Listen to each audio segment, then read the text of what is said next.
The history of Rome, the capital city of Italy, is rich and expansive, spanning over 2.5 millennia.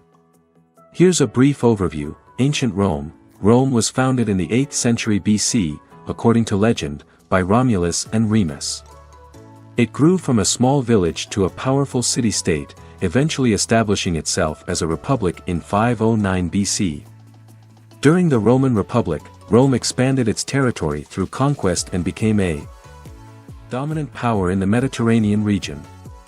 This period saw the rise of famous figures like Julius Caesar and the eventual transition to the Roman Empire. The Roman Empire began in 27 BC when Octavian, later known as Augustus, became the first emperor.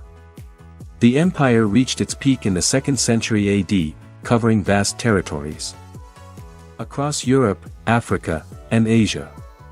Rome flourished economically, culturally, and architecturally during this time, building iconic structures like the Colosseum, the Roman Forum, and the Pantheon. Fall of the Western Roman Empire. The Western Roman Empire faced numerous challenges, including invasions by barbarian tribes, economic instability, and political upheaval. In 476 AD, the last Roman emperor in the West, Romulus Augustulus, was deposed by the Germanic chieftain Odoacer, marking the traditional date for the fall of the Western Roman Empire. Rome entered a period of decline, and the city's population dwindled. Middle Ages. Rome became the seat of the papacy, and the influence of the Catholic Church grew during the Middle Ages. The city was often at the center of power struggles between various European powers and the papacy.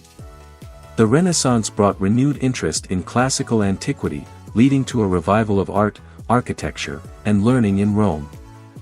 Friends, I am Khairul Islam Badal. I am Recharge on Google Art Studio and 4K high-resolution video. Please subscribe my channel, and if you like then subscribe. You can see new videos like this every day.